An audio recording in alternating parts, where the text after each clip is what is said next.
ನಮಸ್ಕಾರ ಸ್ನೇಹಿತರೆ, ನಮ್ಮ ಆರೋಗ್ಯ ನಮ್ಮ ಸೌಂದರ್ಯ ಚಾನಲ್ಗೆ ನಿಮಗೆಲ್ಲರಿಗೂ ಸುಸ್ವಾಗತ. ಇವತ್ತಿನ ವಿಡಿಯೋದಲ್ಲಿ ನಾನು ನೀಡುವ ಮಾಹಿತಿ ನಿಮಗೆ ಇಷ್ಟವಾದರೆ ದಯವಿಟ್ಟು ಲೈಕ್ ಮಾಡಿ, ಶೇರ್ ಮಾಡಿ, ಮಾಹಿತಿ ಹೇಗಿದೆ ಅಂತ ಕಮೆಂಟ್ ಮಾಡಿ ತಿಳಿಸಿ. ನೀವೇನಾದರೂ ಹೊಸದಾಗಿ ನನ್ನ ಚಾನಲ್ ನೋಡ್ತಾ ಇದ್ದರೆ ದಯವಿಟ್ಟು ಸಬ್ಸ್ಕ್ರೈಬ್ ಮಾಡ್ಕೊಳ್ಳಿ. ಹಾಗೆ ಹೊಸ ವಿಡಿಯೋ ನೋಟಿಫಿಕೇಷನ್ಗಾಗಿ ಬೆಲ್ ಐಕಾನ್ ಕ್ಲಿಕ್ ಮಾಡಿ. ಬನ್ನಿ ವಿಡಿಯೋ ಶುರು ಮಾಡೋಣ. ನಿಮ್ಮ ಸಂಗಾತಿ, ಸ್ನೇಹಿತರು ಅಥವಾ ನಿಮ್ಮ ಮನೆಯವರು ನಿಮ್ಮ ಗೊರಕೆಯ ಬಗ್ಗೆ ಕಂಪ್ಲೇಂಟ್ ಮಾಡುತ್ತಿದ್ದಾರೆ. ಆದರೆ ನೀವು ಗೊರಕೆ ಹೊಡೆಯುತ್ತಿಲ್ಲವೆಂದು ವಾದಿಸುತ್ತೀರಿ. ಕೊನೆಗೆ ನಿಮ್ಮ ಗೊರಕೆಯನ್ನು ರೆಕಾರ್ಡ್ ಮಾಡಿ ನಿಮಗೆ ಕೇಳಿಸಿದರೆ ಮುಜುಗರಕ್ಕೊಳಗಾಗುವ ಪರಿಸ್ಥಿತಿ ಎದುರಾಗುತ್ತೆ. ಅಯ್ಯೋ, ನಾನು ಗೊರಕೆ ಹೊಡೆಯುತ್ತೀನಾ ಎಂದು ನಿಮಗೆ ನೀವೇ ಪ್ರಶ್ನೆ ಹಾಕಿಕೊಳ್ಳುತ್ತೀರಿ. ಹೌದು, ಗಾಢ ನಿದ್ದೆಯಲ್ಲಿರುವಾಗ ನಿಮ್ಮ ಗೊರಕೆ ಸದ್ದು ಕೇಳಿಸದೇ ಇರಬಹುದು. ತಮಾಷೆ ಎಂದರೆ ಕೆಲವರಿಗೆ ಅವರದೇ ಗೊರಕೆಯ ಸದ್ದಿಗೆ ಎಚ್ಚರವಾಗುವುದಿದೆ. ನಿಮ್ಮ ಗೊರಕೆಯಿಂದಾಗಿ ನೀವು ಮುಜುಗರಕ್ಕೊಳಗಾಗಿದ್ದರೆ ಅದಕ್ಕೆ ಪರಿಹಾರ ಕೂಡ ಇಲ್ಲಿದೆ. ಈ ವಿಡಿಯೋನ ಸ್ಕಿಪ್ ಮಾಡದೆ ಪೂರ್ತಿ ವಿಡಿಯೋ ನೋಡಿ. ಮೊದಲನೇದು, ತೂಕ ಇಳಿಸಿಕೊಳ್ಳಿ. ಕೆಲವರಿಗೆ ಅತಿಯಾದ ತೂಕ, ಬೊಜ್ಜು ಹೊಂದಿದ್ದರೆ ಸಾಕು ಗೊರಕೆ ಹೊಡೆಯುತ್ತೀರಿ ಎಂದು ಹೇಳಬಹುದು. ಕೆಲವರಿಗೆ ಗೊರಕೆಯ ಸಮಸ್ಯೆ ಇಲ್ಲದಿದ್ದರೂ ತೂಕ ಹೆಚ್ಚಾದ ನಂತರ ಗೊರಕೆಯ ಸಮಸ್ಯೆ ಕಾಣಿಸಿಕೊಳ್ಳಬಹುದು. ಹೀಗಿದ್ದಾಗ ನೀವು ತೂಕ ಇಳಿಸಿಕೊಳ್ಳಬಹುದು. ವ್ಯಾಯಾಮ, ಡಯಟ್ ಪಾಲಿಸುವ ಮೂಲಕ ದೇಹದ ತೂಕವನ್ನು ಕಳೆದುಕೊಳ್ಳಲು ಪ್ರಯತ್ನಿಸಿ. ತೂಕ ಇಳಿಸುವುದರಿಂದ ಕೆಲವರಿಗೆ ಗೊರಕೆಯ ಸಮಸ್ಯೆ ಕಡಿಮೆಯಾಗಬಹುದು, ಆದರೆ ಕೆಲವರಿಗೆ ಇದು ವರ್ಕೌಟ್ ಆಗದೆಯೂ ಇರಬಹುದು. ಎರಡನೇದು, ಮದ್ಯ ಸೇವನೆಯನ್ನು ಮಾಡಬೇಡಿ.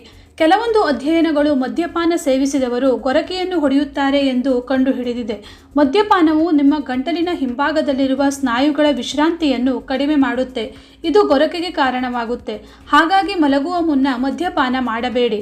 ಸಾಧ್ಯವಾದರೆ ಮದ್ಯಪಾನ ಸೇವನೆಯನ್ನು ಬಿಟ್ಟು ಬಿಡಿ. ಇದು ದೇಹದ ಆರೋಗ್ಯಕ್ಕೂ ತುಂಬ ಒಳ್ಳೆಯದು. ಮೂರನೇದು, ನಿದ್ದೆಯ ಭಂಗಿಯನ್ನು ಬದಲಾಯಿಸಿ. ಕೆಲವೊಮ್ಮೆ ನಾವು ಮಲಗುವ ಭಂಗಿಯು ಗೊರಕೆಗೆ ಕಾರಣವಾಗಿ ನಮ್ಮ ಪಕ್ಕದಲ್ಲಿ ಮಲಗುವವರ ನಿದ್ದೆ ಕೆಡಿಸಬಹುದು. ಬೆನ್ನಿನ ಮೇಲೆ ಅಂಗಾತ ಮಲಗುವುದರಿಂದ ನಿಮ್ಮ ನಾಲಿಗೆಯ ತಳ ಮತ್ತು ಮೃದುವಾದ ಅಂಗುಳವು ಗಂಟಲಿನ ಹಿಂಭಾಗದ ಗೋಡೆಯನ್ನು ಒತ್ತಲ್ಪಡುವುದರಿಂದ ನಿದ್ದೆ ಸಮಯದಲ್ಲಿ ಕಂಪಿಸುವಂತಹ ಸದ್ದನ್ನು ಉಂಟುಮಾಡುತ್ತೆ. ಅಂಗಾತ ಮಲಗಿ ನೀವು ಗೊರಕೆ ಹೊಡೆಯುತ್ತಿದ್ದಲ್ಲಿ ನಿಮ್ಮ ಮಲಗುವ ಭಂಗಿ ಬದಲಾಯಿಸಿ. ನಿಮ್ಮ ಎಡ ಅಥವಾ ಬಲಬದಿಗೆ ತಿರುಗಿ ಮಲಗಿಕೊಳ್ಳಿ. ಇದರಿಂದಾಗಿ ಗೊರಕೆ ಬರದಂತೆ ಮಾಡಬಹುದು. ನಾಲ್ಕನೇದು, ಧೂಮಪಾನ ಮಾಡಬೇಡಿ. ನಿಮಗೆ ಗೊತ್ತಾ, ಬೀಡಿ, ಸಿಗರೇಟು ಸೇದುವುದು ಗೊರಕೆಗೆ ಕಾರಣವಾಗುತ್ತದೆಯಂತೆ.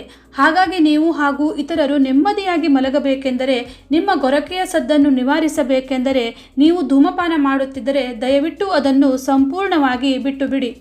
ಐದನೇದು, ಮೂಗಿನ ಹೊಳ್ಳೆಗಳನ್ನು ತೆರೆಯುವಂತೆ ಮಾಡಿ. ಮೂಗು ಕಟ್ಟಿಕೊಂಡಿದ್ದರೆ ಗೊರಕೆಯ ಸಮಸ್ಯೆ ಹೆಚ್ಚಿನ ಸಮಯದಲ್ಲಿ, ಅಂದರೆ ಶೀತವಾದ ಸಂದರ್ಭದಲ್ಲಿ ಮ್ಯೂಕಸ್ ನಿಮ್ಮ ಮೂಗಿನ ಹೊಳ್ಳೆಯಲ್ಲಿ ಕಟ್ಟಿಕೊಳ್ಳುವುದರಿಂದ ವೇಗವಾದ ಉಸಿರಾಟವು ಗೊರಕೆಯ ಸದ್ದನ್ನು ಉಂಟು ಮಾಡುತ್ತೆ. ಇದು ಕೆಲವೊಮ್ಮೆ ವಿಸಲ್ ಹಾಕಿದಂತೆ ಕೇಳಬಹುದು. ನಿಮ್ಮ ಮೂಗು ಕಟ್ಟಿಕೊಂಡಿದ್ದರೆ ಬೆಚ್ಚಗಿನ ನೀರಿನಿಂದ ಮೂಗನ್ನು ತೊಳೆದುಕೊಳ್ಳಿ ಅಥವಾ ನೆಸಲ್ ಡ್ರಾಪ್ ಹಾಕಿಕೊಳ್ಳಿ. ಇದು ಕಟ್ಟಿರುವ ಮೂಗನ್ನು ತೆರೆಯುತ್ತದೆ. ಹೀಗಾಗಿ ಗೊರಕೆಯು ಬಾರದೇ ಇರಬಹುದು. ಆರನೇದು, ನಿದ್ದೆಯ ದಿನಚರಿ ಪಾಲಿಸಿ. ದಿನವಿಡೀ ಕೆಲಸ, ಒತ್ತಡ, ಓಡಾಟದಿಂದ ಬಳಲಿರುವ ದೇಹಕ್ಕೆ ನಿದ್ದೆ ಬೇಕೇ ಬೇಕು. ಆದರೆ ರಾತ್ರಿಯೂ ನಿದ್ದೆ ಕೆಡುತ್ತಿದ್ದರೆ ಆರೋಗ್ಯ ಮತ್ತು ಮಾನಸಿಕ ಸ್ಥಿತಿ ಹದಗೆಡುತ್ತೆ. ಸರಿಯಾಗಿ ನಿದ್ದೆ ಮಾಡದೇ ಇರುವುದು ಮದ್ಯಪಾನ ಮಾಡಿದಷ್ಟೇ ಪರಿಣಾಮ ಬೀರುತ್ತೆ. ನೀವು ಕಷ್ಟಪಟ್ಟು ಮಲಗುತ್ತಿದ್ದಲ್ಲಿ ನಿಮ್ಮ ಸ್ನಾಯುಗಳು ದುರ್ಬಲವಾಗಲು ಆರಂಭಿಸುತ್ತೆ.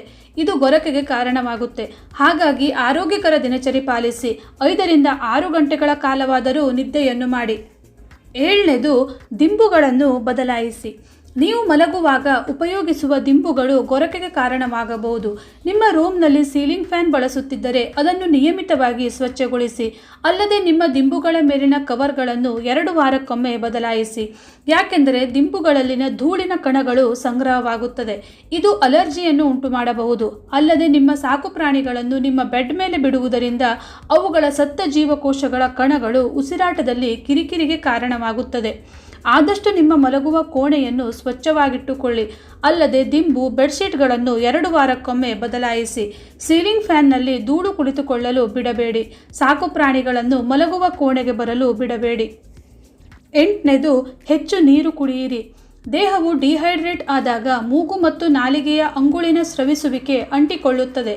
ಇದು ಗೊರಕೆಗೆ ಕಾರಣವಾಗುತ್ತೆ. ಹಾಗಾಗಿ ಹೆಚ್ಚು ನೀರು ಕುಡಿಯಿರಿ. ಆರೋಗ್ಯವಂತ ಮಹಿಳೆಯರು ದಿನಕ್ಕೆ ಸುಮಾರು 11 ಕಪ್ ಹಾಗೂ ಪುರುಷರು 16 ಕಪ್ಗಳಷ್ಟು ನೀರು ಕುಡಿಯಬೇಕು. ಒಟ್ಟಾರೆಯಾಗಿ ಗೊರಕೆಯಿಂದ ಮುಕ್ತಿ ಕಾಣಬೇಕೆಂದರೆ ಹೆಚ್ಚು ನಿದ್ದೆ ಮಾಡಿ, ನಿಮ್ಮ ಬಲ ಅಥವಾ ಎಡಬದಿಗೆ ತಿರುಗಿ ಮಲಗಿಕೊಳ್ಳಿ. ಮಲಗುವ ಮುನ್ನ ಮದ್ಯಪಾನ ಮಾಡಬೇಡಿ. ಸಾಧ್ಯವಾದರೆ ಮಲಗುವ ಮುನ್ನ ಸ್ನಾನ ಮಾಡಿ ಮಲಗಿ. ಈ ಸರಳಾಭ್ಯಾಸಗಳು ಗೊರಕೆಯ ಸಮಸ್ಯೆಯನ್ನು ಕಡಿಮೆ ಮಾಡಬಹುದು. ಇತರರೊಂದಿಗೆ ಜಗಳವಾಡುವುದು ತಪ್ಪುತ್ತದೆ. ನಿಮ್ಮ ಗೊರಕೆಯಿಂದ ನೀವೇ ಮುಜುಗರಗೊಳ್ಳುವುದು ತಪ್ಪುತ್ತದೆ. ಇವತ್ತಿನ ಮಾಹಿತಿ ನಿಮಗೆ ಇಷ್ಟವಾದರೆ ದಯವಿಟ್ಟು ಲೈಕ್ ಮಾಡಿ, ಶೇರ್ ಮಾಡಿ. ಮಾಹಿತಿ ಹೇಗಿದೆ ಅಂತ ಕಮೆಂಟ್ ಮಾಡಿ ತಿಳಿಸಿ. ನೀವೇನಾದರೂ ಹೊಸದಾಗಿ ನನ್ನ ಚಾನಲ್ ನೋಡ್ತಾ ಇದ್ರೆ ದಯವಿಟ್ಟು ಸಬ್ಸ್ಕ್ರೈಬ್ ಮಾಡ್ಕೊಳ್ಳಿ. ಹಾಗೆ ಹೊಸ ವಿಡಿಯೋ ನೋಟಿಫಿಕೇಶನ್ಗಾಗಿ ಬೆಲ್ ಐಕಾನ್ ಕ್ಲಿಕ್ ಮಾಡಿ. ಮತ್ತೆ ಇನ್ನೊಂದು ವಿಡಿಯೋದೊಂದಿಗೆ ಸಿಗ್ತೇನೆ. ಅಲ್ಲಿಯವರೆಗೂ ನಮಸ್ಕಾರ.